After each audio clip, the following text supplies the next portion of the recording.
Welcome back, everybody, for another edition of Reasonable Doubt, brought to you by the Harris County Criminal Lawyers Association. I'm your host, Jimmy Ardwan.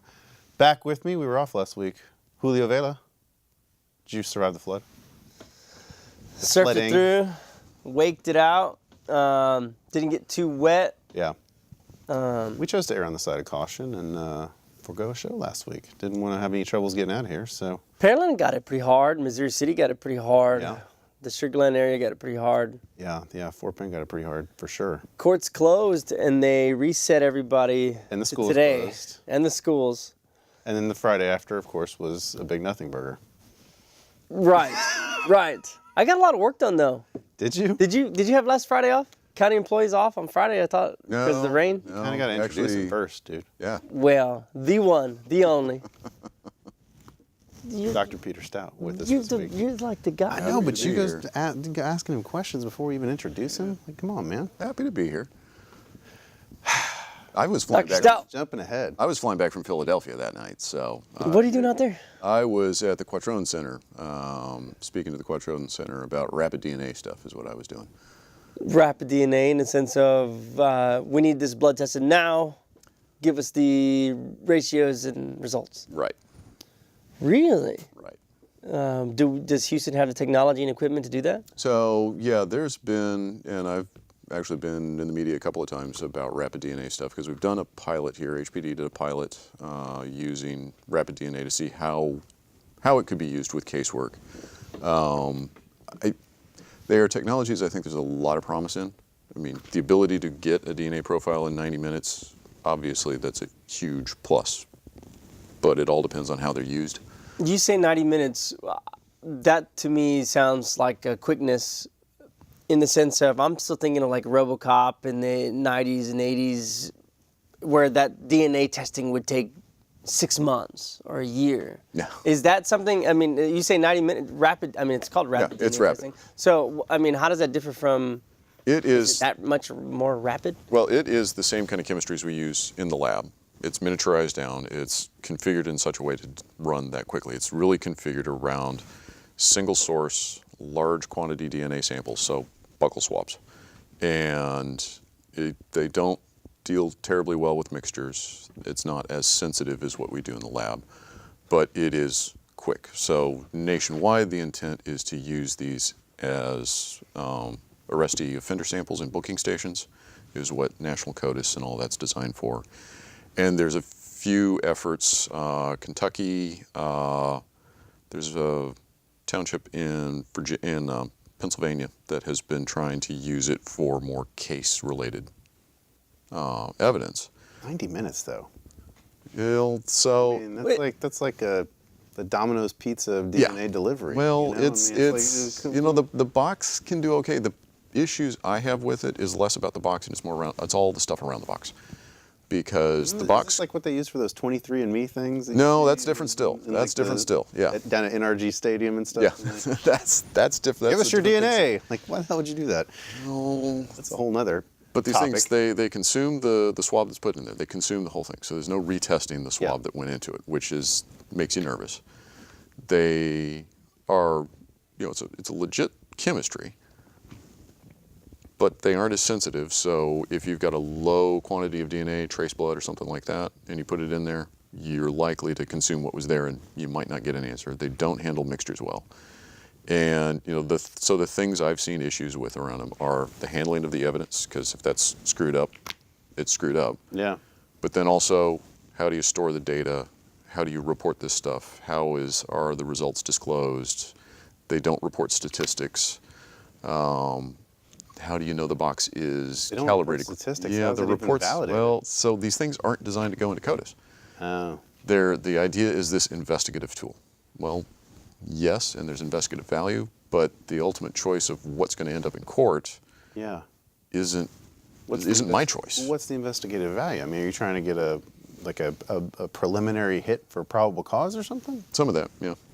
That's kind of the idea, and that's certainly what they're marketed as. Yeah. Or they're also marketed as, and the companies, there's only two flavors of these things, but the companies that sell them, one, they're very aggressive in their marketing, which always worries me. But they also market them as a way of excluding those that shouldn't be part of the investigation. So you obviously are not part of this. We don't want to trouble you with the investigation. So provide me a swab and we can The make sure that deluxe you're excluded. package. Yeah. So, 3 questions. One, who are these companies, and are they public or are they private? Do you know? It's 2 companies. One is called Ande, A-N-D-E, and the other was called Intogenics. They're now part of Thermo Fisher, which is that one is publicly traded. I don't think Ande is. I think it's a private company. It's Where a do you know where they're small based out of? company. Ande's based out of Boston. Thermo is worldwide. I mean, Thermo's huge. And they sell would they be called instruments? They are an instrument, yeah. And they would sell them, and they quality test them and sell them to counties? Well, a lot of the effort is targeted towards police agencies. There's a lot of the marketing that they do of Okay. this rapid, screening tool that you can identify your DNA. What Who does, so the field officer would actually do like a field like it's field like sobriety test. So out there? it's like a breath tech operator. So they just push a button and then it's like DNA. That's kind of what they market them as. Now, so in Pennsylvania, there's no chance of operator I error mean, there. come on. I mean, does a cell phone interfere with the results? So Pennsylvania, so the panel I was just on in Pennsylvania, one of the panelists was the police director there in that township, and they've been using this largely for local databasing. Yeah, information gathering. I think what they've been very careful about is they do blood stains or chewing gum or cigarette butts that you have a high expectation. There's a large quantity of DNA, single source. They have some mechanisms that people can refuse to provide a swab, or they can contact to have their profile removed. On the panel, it was asked when they've got about 26,000 profiles in their local database, and they were asked, well, how many people have opted to have their profile removed, and basically none have. What? Well, Because they don't have computers. because they'd have to call in. They'd have to do actually say. yeah, they have to do things. Want to be removed from that once they're in there. So the box itself, I think, may provide reasonable results on single source type DNA. My concerns are all of these things around the box and basically the policies of how they get used. Okay, so what are the things around the box, and what are some policy concerns that are So, in view? Yeah. first and foremost, evidence handling. How do you routinely and robustly ensure that you don't have contamination, that you don't exhaust the sample, because the box is going to consume what goes in it. So how do I maintain that there is evidence that remains for either future testing or additional testing? Are there standards that I'd imagine that these companies have some sort of protocols and procedures that, 1, 2, 3, 4, this is how you do provide a valid sample, or Yeah, is it just their own internal, like? it's their own internal. Now, there are a couple of working groups at the national level that are working on more standards for rapid DNA, because we all acknowledge these things have real potential. It is a technology that, it's mature enough that this is going to stay around. So we do need to figure out real methods of how to use these. Who owns the results? So This is part of who owns the result of that. Yeah. Where do you store the data? How do you secure the data? How does everybody know that this has been run such that it is disclosed to everybody? Where does the report go? What does the report say? Because right now these reports say match, non-match, or possible match, which is language that goes back 25 years in forensics, because we've spent the last 20 years trying to get to a place where the language is more appropriate to the risk involved. So does we it- talk about inclusion and exclusion Right. and statistics about that, not just match and non-match. So who owns all the information now? I think that's a bit of a question. That's amazing. Wow, how's that a question? I'm not sure really who owns that information. Does it With CODIS, They're very clear rules for me as a CODIS laboratory of what is viable to go into CODIS, what's appropriate, what's allowed, all of those rules around it, things that I have to exclude that I cannot upload into CODIS, all of these rules and around that. Well, for just local databasing that sits outside of CODIS, none of those rules apply. So, I mean, you mentioned 23andMe. That's a whole nother can of worms. Yeah, well, that's a private entity. Because, there are no constraints around those data. And right now, People just willing to just walk up well, in whatever and so many people sports have. stadium and give it away. So many people have submitted their profiles in 23andMe that with a couple of pieces of information, basically geographic location and year of birth, there are so many profiles in there that even if I have not put my profile in there, I can impute the identity of anyone in the United States. That's incredible. That's not incredible. That's actually very credible. It's amazing. Yeah. So, okay. We got to back up a little bit. We got to go to the reason why you're here. Okay, all right. Well, Yeah, you get me on rapid. I mean, You It's just jumped into portable DNA tests and everything. I mean, it's not Minority Report here. This is the real deal. well, this stuff is coming. We need to learn how to understand how to use it appropriately and responsibly. I'd like to understand what it's testing, what results it's producing. I mean, you say, what is it? It's not a gas chromatograph. It's not what type of instrument is it? And what is it actually testing? And then what are the results or PCR based STR profiles. It has egrams that are part of the data. There's an allele table, a report. You got alleles. Right. I mean, it's there.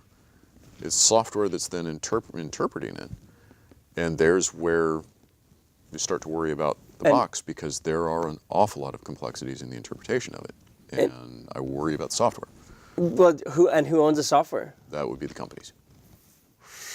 They're probably selling it to NSA. Yeah, why are they selling it, bro?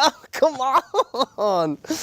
God, it's so good. Well, we're glad to So have you back. good, man. You're a glutton for punishment. I am. Third time I you've think been on actually the it might show? be the fourth or fifth time I've been on. I've been be. here a few times. Yeah, you have. I mean, all right. I'm impressed. You keep coming back Hey. for more. Hopefully people are starting to believe when I say the point of the laboratory is objective, as unbiased as we can, forensic information for everybody. No, I think we're getting that, and we're glad you're on for fourth, fifth, sixth, seventh, eighth, dozenth time, whatever it might be. And if you guys out there have any questions for Dr. Peter Stout or us, you can call in. 713-807-1794 is the number. We also have Twitter up at HCCLA_TV, so you can throw us your questions and comments on there to get in on the conversation. But one of the main reasons we had you on here is the big move. The big move. That Yep. you're in the process of doing. Yep. We had a show a few months ago where we came out to visit you guys. You were nice enough to let us in your facility, which was at the Houston Police Department headquarters over on Travis, and we got a pretty free run of the place. Yep. Got cameras in there. You all can check it out. It's one of the previous episodes. We'll actually, when we put this episode up on YouTube tomorrow, we'll actually put a link below this to the previous episode with where we got the grand tour from y'all, and had a good time. I mean, I had a lot of fun seeing all the guns and everything. That always seems to be a high point. The firearm testing was the high point for me.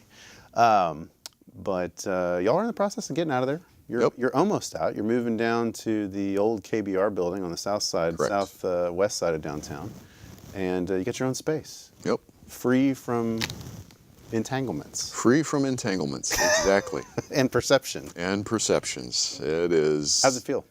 It's nice to move into a well-maintained building, and I think anybody that's been in that 1200 Travis building knows it is a tired building that needs a lot of work. Well, to be fair, the KBR building's a little tired too. Well, it is. They've done a good job of maintaining it. Yeah. And where we're moving in has been. Oil money helps. Yeah, oil money helps. Never can complain. What we're moving out of, we've been across 11 different floors in 4 different buildings. So we had space at 1301 Fannin, which we had a lease on to get a little bit more space. We have moved out of that entirely. And then in 1200 Travis, we have had space on 26th floor, 25th, 24th, 20th, and 10th floors. And actually, as of today, we've turned over the 10th, the 20th, part of the 24th, and part of the 25th floor back to HPD. So we moved out of all of those spaces. How does one man move the entire forensic science center That's gonna be my question. I was thinking the same building thing. Like, you don't into just something go. else? You don't just call the, two college guys to come. move No. Yeah, there's Houston 2 men in No. a move, 2 men in a No. truck. Yeah. No, this is taken. What? This is a lot of logistics, a lot of planning that goes into this. What we've moved so far, because we've taken over space that was KBR office space. Right. And then on the 18th floor, and I think we've got some schematics of the 18th floor, that is a complete gut job. Right now it's demolished down to the floor plates. Oh wow. And so that will be all new air handling, all new everything that's getting built in there for the laboratories. And I remember, like, when we went through some of the equipment we looked at, particularly some of the computers. I mean, you can't just have anybody moving that stuff. No. So that's the laboratories, so that there's those lab spaces on the 18th floor. Yeah. There'll be space down in the basement. There we go with the- Yeah, so that's the 18th floor that has all of the various laboratories. Firearms, where they work up the guns, and where the firing range and shooting tank are, that's down in the basement. Makes So- sense. Which, right now it's on the 24th floor, which has always bothered me. Why you'd put a firing range on the 24th floor. But so now it will be subsurface, below grade, concrete all around it. Nice. Yeah. It's kind of like, hey, let's put the jury assembly room underneath the ground Where it next to the floods. bayou, right? Yeah. Well, I mean, and that is one of the concerns that we've had in this. So that 500 Jefferson building didn't flood in Harvey, didn't flood in Ike, didn't flood in Allison. So it has weathered well there, but it is a concern. And basically, what we would have if we have evidence down there and we've got a storm coming, we'd move the evidence up. I have this vision of this like truck with like dry ice Yeah. and steam, like kind of floating out, and people in suits bringing down, like not suits, but like the can't touch anything hazmat kind of suit, like The scene out of East. transferring stuff. And I say this because there's some things that you could probably move very simply, but there's other things that can't be. Well, this And is so talk to us this is about part of that. what we want people to make sure that everybody's understanding. We are moving, so we move equipment. When we move equipment, and this will be from October, the laboratory should deliver in October. So between October and the end of the calendar year, how we orchestrate moving equipment over, because we will hire contractors, basically hire the companies for this equipment. They will come in and move the equipment. So when they take down the equipment, they verify that it's functioning properly. They move the equipment to the new space, set it up, and then they validate it to manufacturer specs. And then our personnel will do performance checks beyond that before we put anything back on. So that's part of the length of time in the move. And then certainly how we move evidence, that will also be carefully planned out orchestration of what evidence our people would move, what evidence we would transfer back to the property room while we move, and then go from the property room to the new facility. Right. How we orchestrate that we don't compromise evidence in the process of moving things. I mean, we can all see the scenario of a defense attorney Yep. going after the vial that happened to fall out Yep. when you're moving it Exactly. from one cabinet to the storage facility. Now, some of it, next. we've got accreditations for both the laboratory side, which is ISO 17025, and that's under ANAB, ANAB. And then we have an accreditation under the international, IAP, International Association of Property and Evidence, that is our evidence handling within the laboratory. So we have requirements with both of those as we move. We have to do that in concert with the accreditations, and we have to meet guidance from the accreditations. So that goes from everything of demonstrating before we move evidence into a place that it's sufficient for the evidence handling. Once we've moved it over there, demonstrating that it's been moved over there, inventory of evidence as it's moved, and it's files too. But then also things on reporting that and so people will see this for a while, that you may have a report that says the report was generated at one address, but the work was done at another address. Because, so like right now, Right.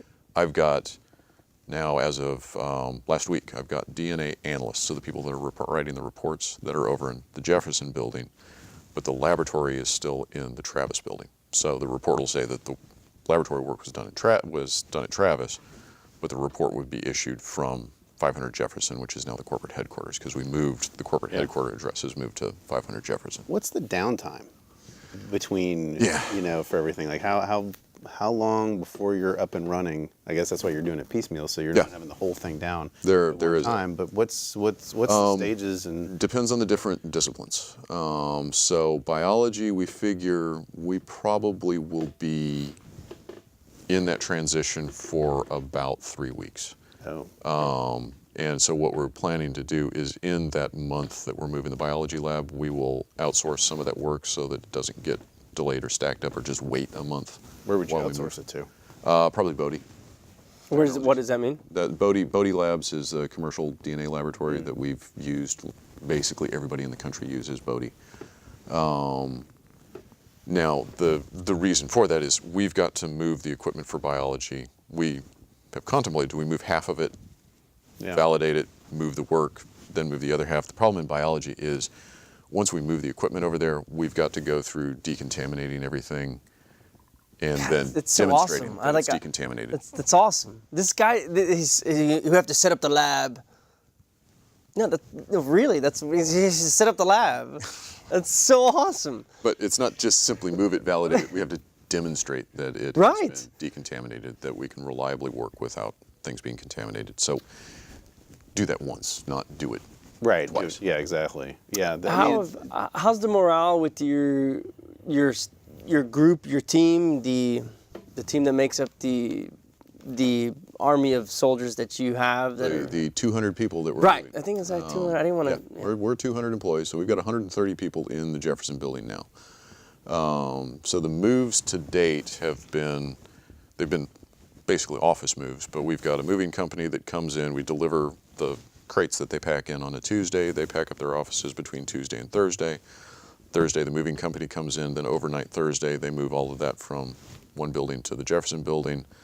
IT comes in on Thursday night into Friday, sets up computers, and then when office staff comes back in, or the staff comes back on Monday, they unpack and go. How many of the 200, say, are like scientists versus staff versus IT?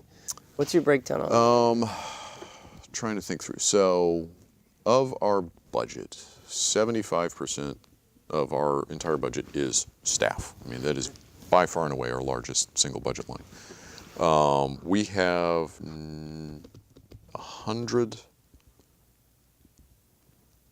no, it's not quite 100, it's about 90 licensed analysts, so under state licensure.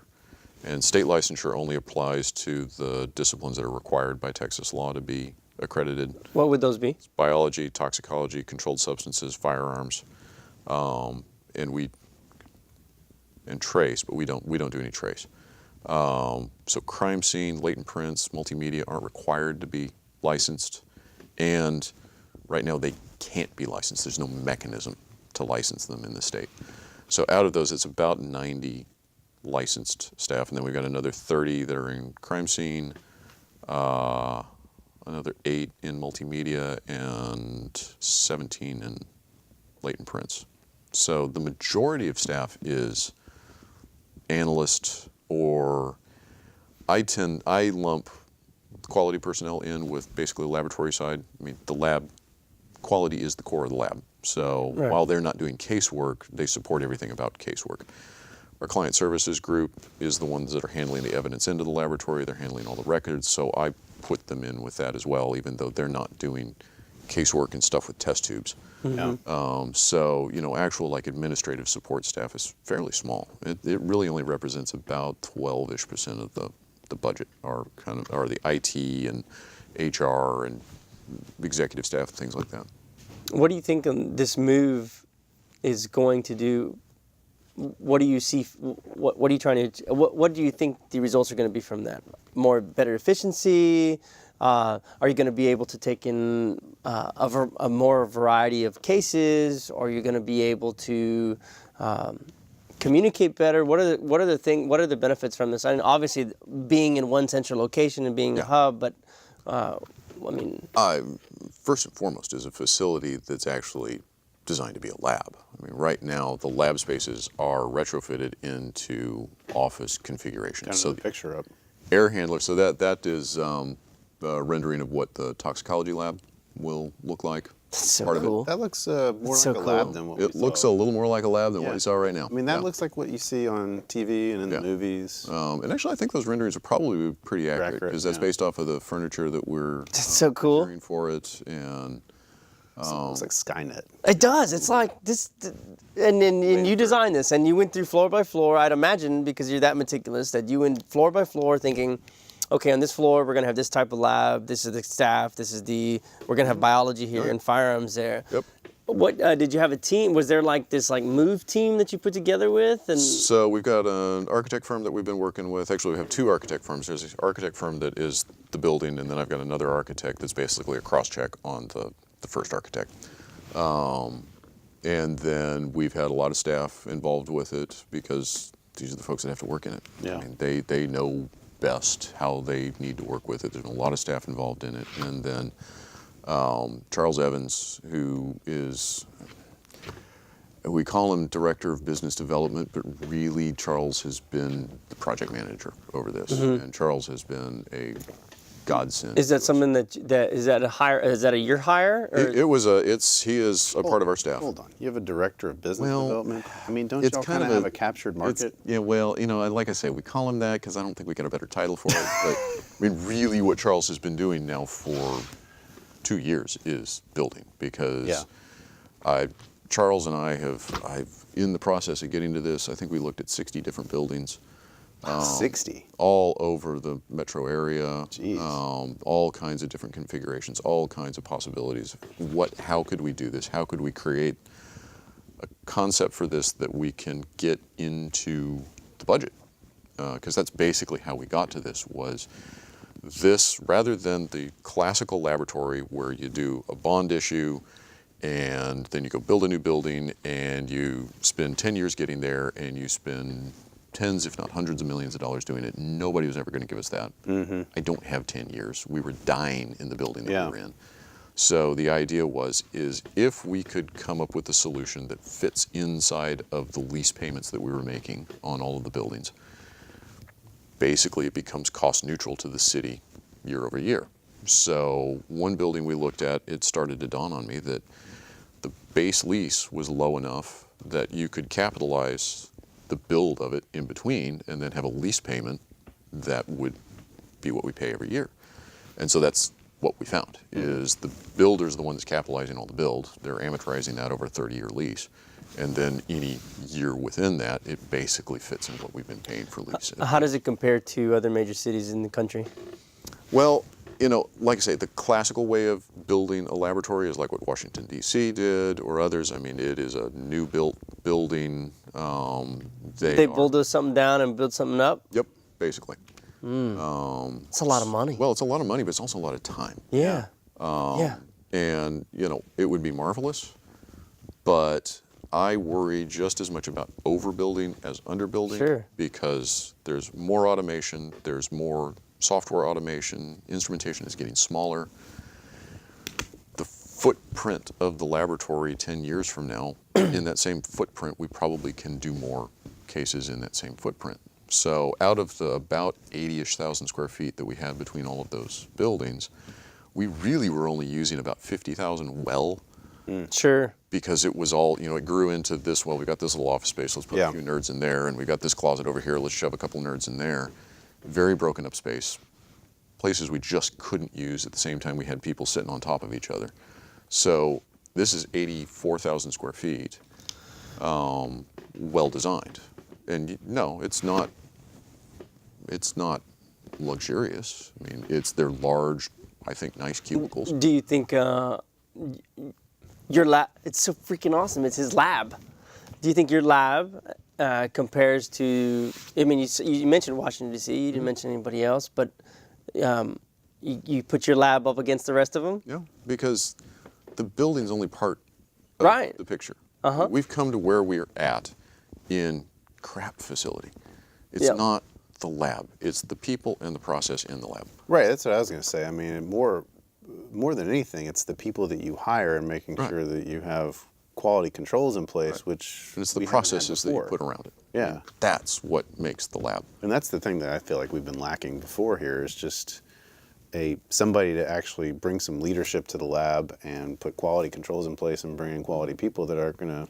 I think we've made a lot of progress. I mean, there's still things to do, and we can't. I think you're light years ahead of where we were. Well, I appreciate that. This is a I legacy. appreciate that. This is legacy. Well, I appreciate that. I mean, How much have you resolved kind of the backup on the rape kits and that sort of stuff? Where are we So with that? we're in pretty good shape. We're on the plan that we set out.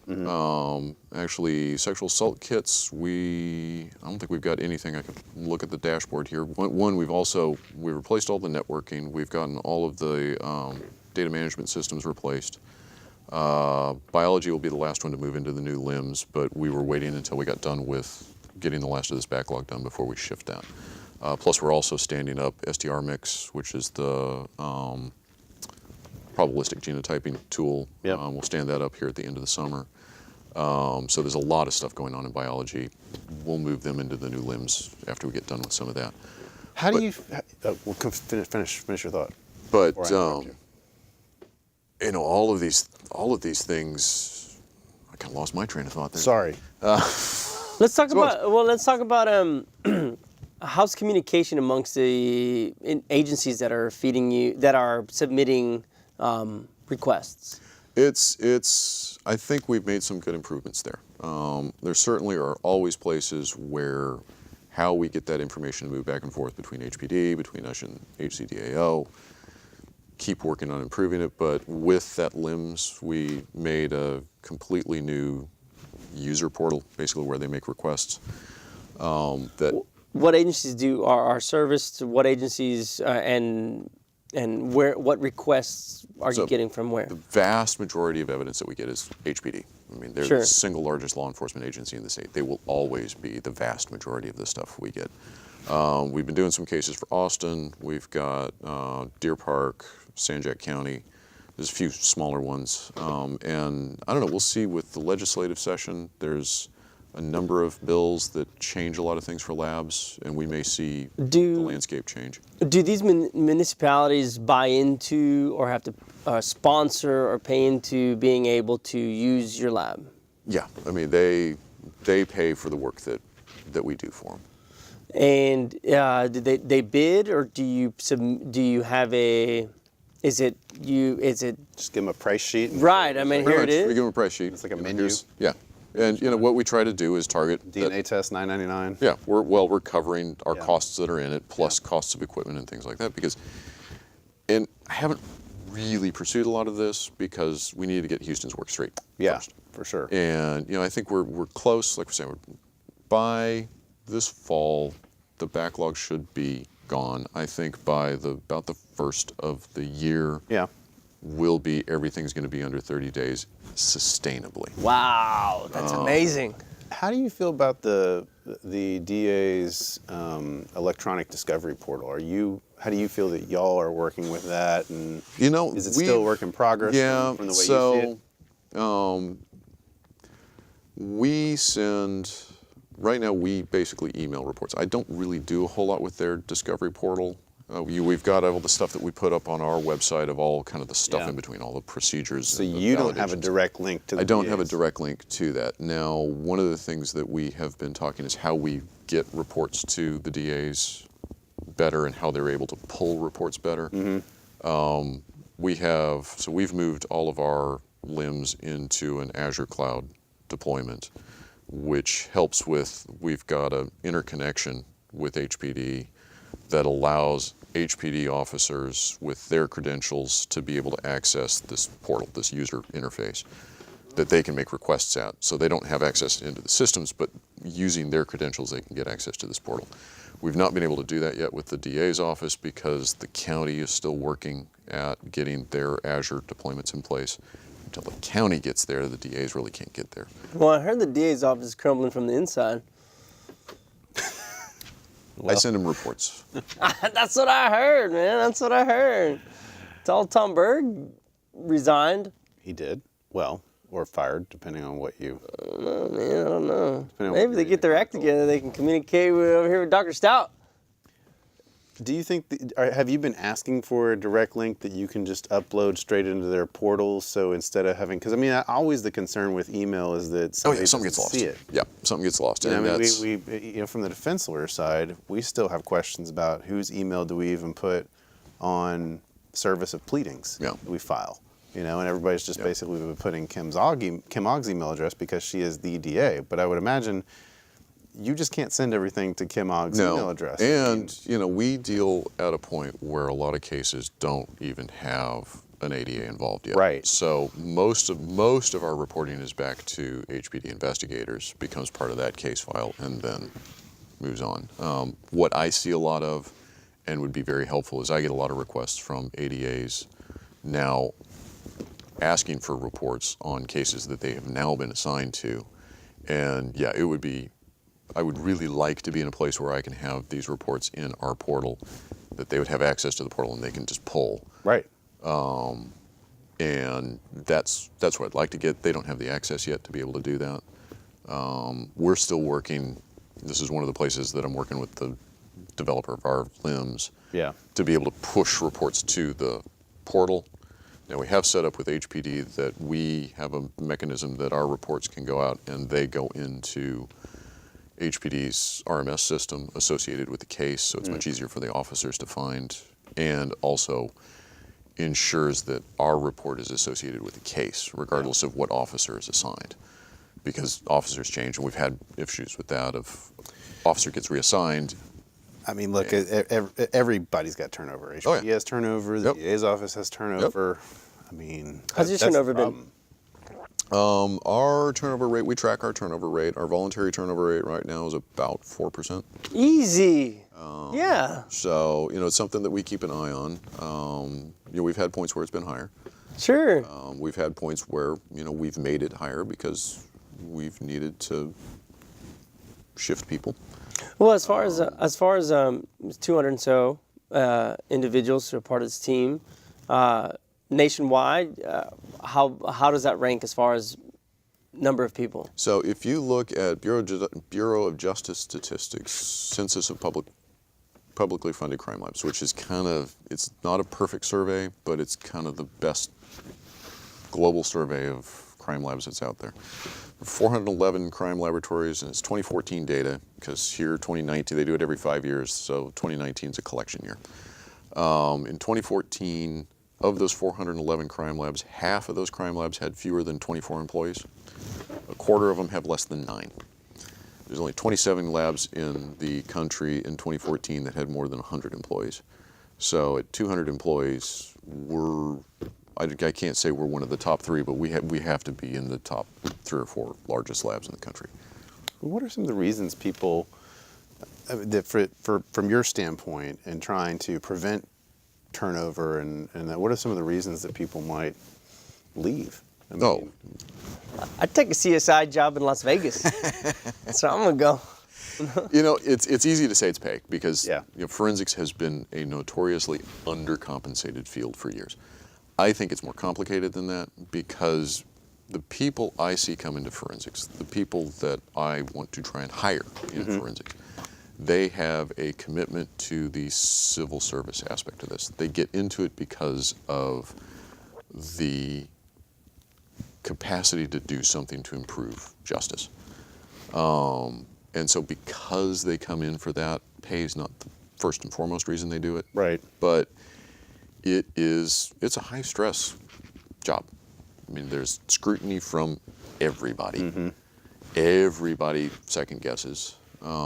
They screw something up, you know, they put their career on the line every time they testify, every time they do something, because if they screw something up, it tends to stick. Is there a national database for quality control of analysts? So, for example, I can I can track if I know a police officer went from precinct X to precinct Y and then to precinct J. I can pull that record and then if it's all within the same year or a couple years, I'm gonna say, well, we might have an issue.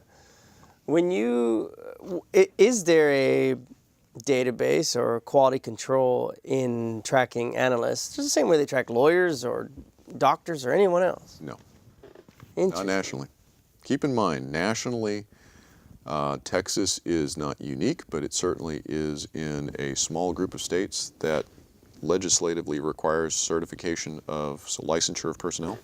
That just started this year, and accreditation of the laboratory. Most states don't require either. Really? You're telling me I could no accreditation and no licensure? Right.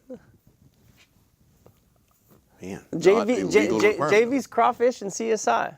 Pretty much. That's Now, amazing. Like, I think last numbers I saw, about close to 90% of those publicly funded crime labs are accredited, Sure. Well, I mean, but it's a voluntary accreditation. So they're always struggling with resources to maintain the accreditation.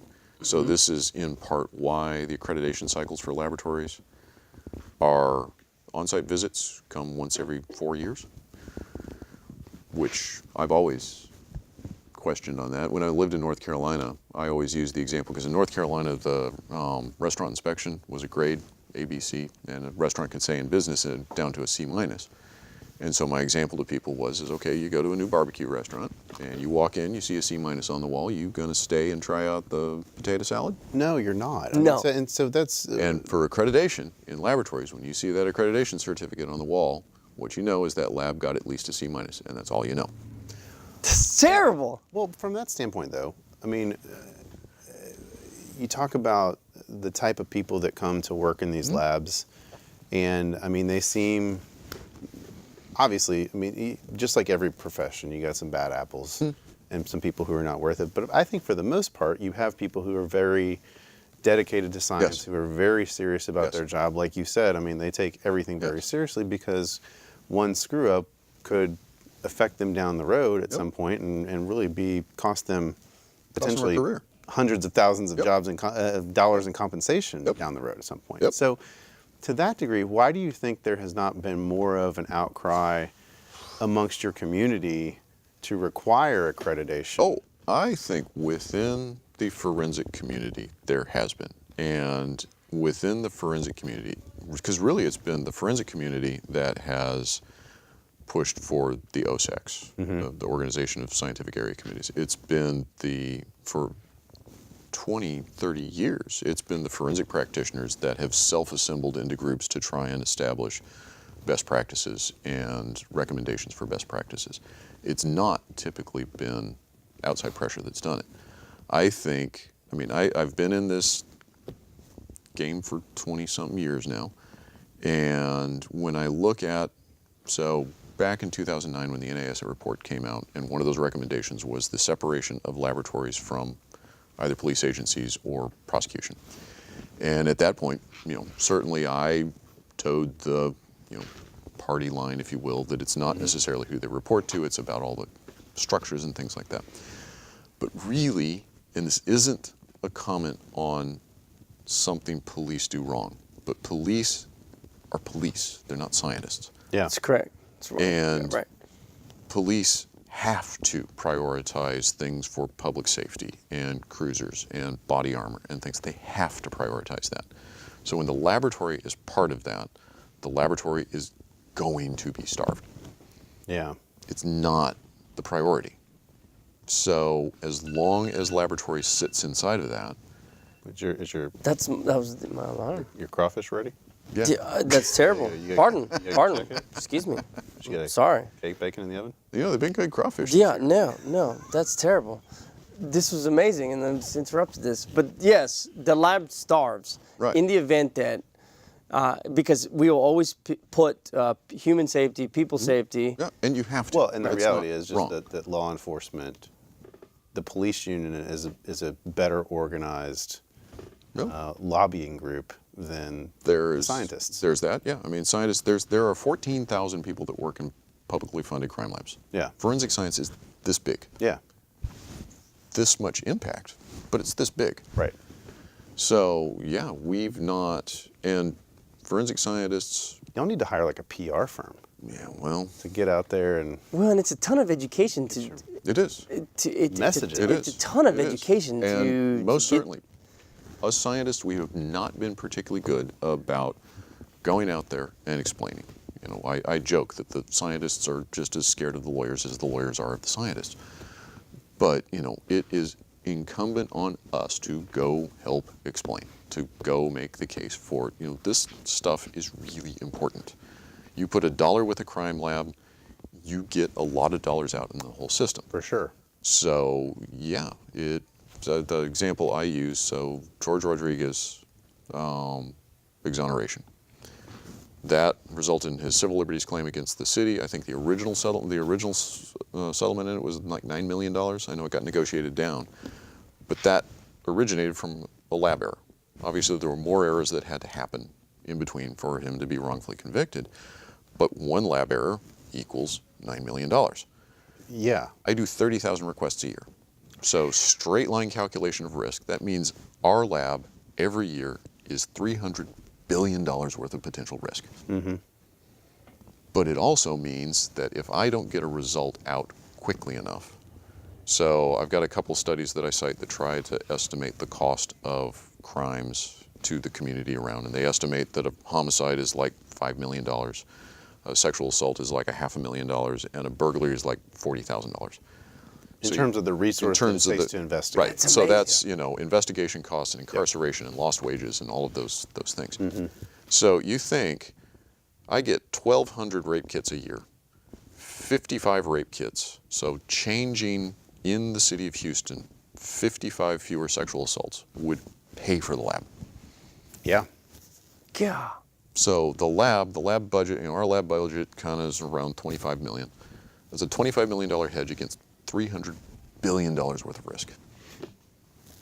You better make sure you do it right. You better make sure you do it right. But also the fact that, you know, $1 you put there is an insurance policy against an enormous amount of risk. Yeah. That's right.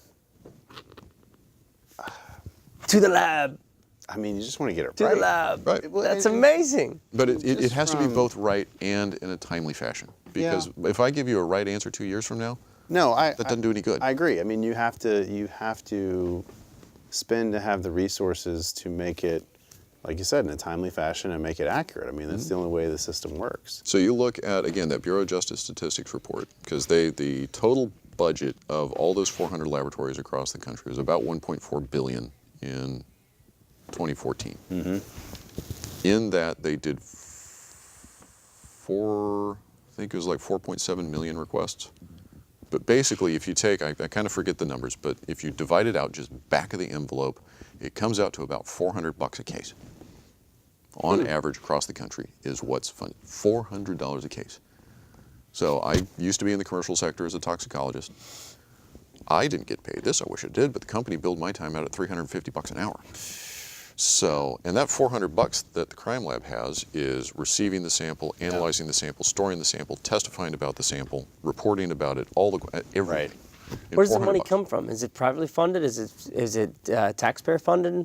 Is For it which? a For hybrid of crime both? labs? For crime labs, these are publicly funded, so it's either municipality or county, federal level. At least here in Houston or Harris County, it's controlled by the Commissioner's Court. So for us, It's city. I'm city. So City, I go pardon. to my board to approve a budget for HFSC, and then that budget goes to city council and becomes part of the city's budget. How concerned are you given this latest budget fight with the Prop B? firefighters, Yeah. Prop B? I'm very and- concerned. And the It's a concern to Yeah. me. Yeah.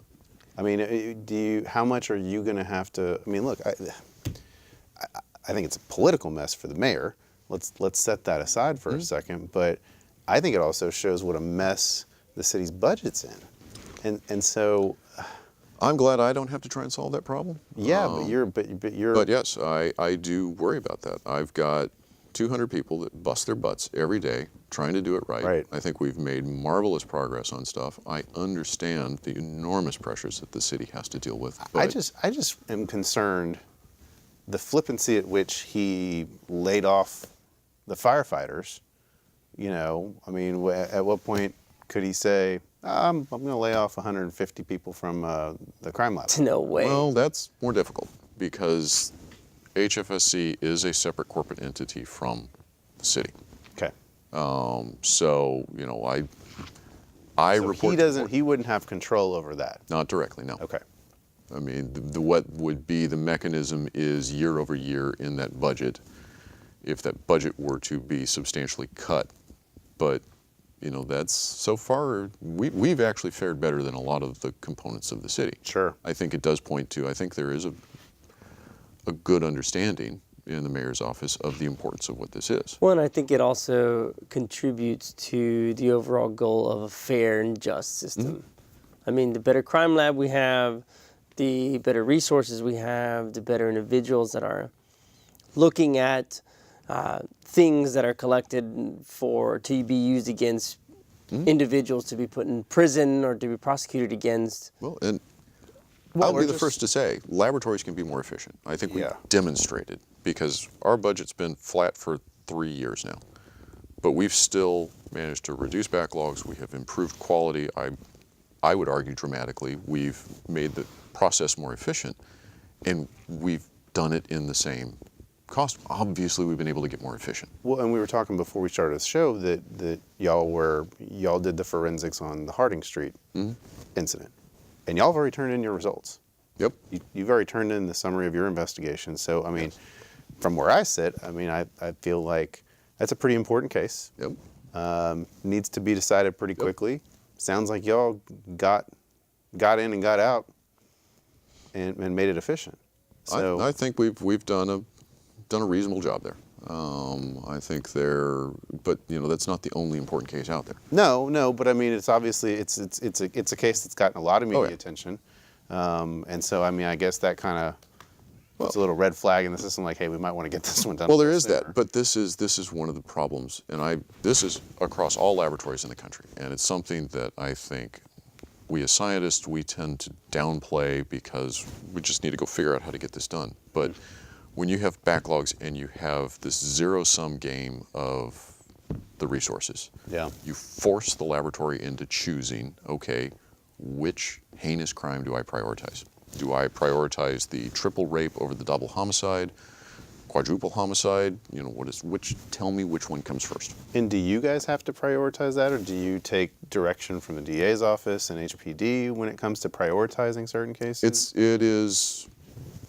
It's a negotiation. Crimes against person, and this is fairly consistent across the country, but certainly here, crimes against person, those are first. Yeah. Within crimes against person, it is kind of, it's a question. And I think some of that does fall to the priorities of the case, what's going to trial. Mercifully, we don't have some of the same backlogs that others do. So I have less of this choice to make than others. But then it's basically property crime is after. How do you feel the negotiations have kind of changed given the current status of the courts and the DA's office being displaced? I mean, because the flow of the cases is different. Yeah. I mean, because they're not being prioritized necessarily by. The priority seems to be not necessarily what type of case or anything like that. It's who can get a courtroom space to try it. Yeah. To try it in. Yeah. Which judge? Which DA? Where do we have a trial? I mean, that seems to be right. What's driving the priority? Yeah, and when you've got prioritization that is driven by all those other things, it is less of an issue for us now. And again, because we are in, nationally speaking, a really advantageous position that we don't have big backlogs. But that drives a lot of last-minute requests. And last-minute requests are more prone to error, there's risk, it disrupts all the rest of the work. Anything we can do to diminish last-minute requests is great. But when, you know, the DA's office is basically fighting for where do you put this, they don't have a choice. How do you move your entire lab and still not skip a beat? We're good. I mean, the guy's moving the entire We will- lab. I mean, and you're still not missing. And if Well, we will have places where things slow down. Toxicology, honestly, is one of my concerns. okay, And toxicology has been a growing concern because we are seeing far more cases come in toxicology. Basically, the number of toxicology cases we're getting has doubled in the last 2 years. What are some types of cases that with toxicology have been involved? So in the crime lab, toxicology means driving under the influence of drugs and alcohol and drug-facilitated sexual assault cases. So you've got Which ones have increased? the DUID, Really? and it has gone way up. Because see, I mean, you hear stories about Uber and everything else being cutting into it, but So I think some of that is, I think HPD is probably doing more interdiction. but the numbers Population size up. has increased. Now, a trend, and again, I've been in the media some about this one, and this is one that I've been trying to get people to pay attention to. We are seeing, and we're working on a publication right now to get this out, a dramatic shift in drunk driving, fewer drunk drivers and more drugged drivers. Yeah. So we're seeing a shift to samples that have little or no alcohol in them, but more drugs.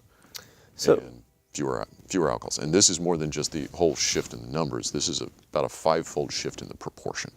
So, so I ask, I had a assistant district attorney tell me today, oh, well, if it comes back with no alcohol or little alcohol, it's automatically sent back to the lab for tox. Yes. Is that, it's an Right, but automatic kind of deal? or- Basically, across the whole state, if we've got a 0.1 or above, we don't test for drugs. Okay. Across the whole state, actually probably across most of the country. Below a 0.1, we will typically run for drugs. Now, we'll run drugs if there's a fatality or something like that, or it's requested. Sure. But, so we lose all of that information of what the drug population looks like with alcohol, and I know there's a lot of drugs there, but none of us have the resources to be able to test all of that. Now, this shift really worries me because testing for drugs is much more complex than testing for alcohol. Yeah. Trying drug cases is much more complex than alcohol, and nobody's equipped for that. Yeah, and especially if you don't, and we got 30 seconds left, guys. Especially if you don't have an officer that's equipped as a drug recognition expert Right. from the scene. No DRE. Yeah. No DRE. Man, that's interesting. I mean, so that's just something that's, I mean, the statistics. I would just love to see your statistical analysis on stuff. Come on down. Do y'all test for 'Cause I was looking LSD? No, well, I mean, Because that's been popping around. I'm getting a lot of calls. we don't routinely look for LSD. Could you? We could. That's awesome. Good.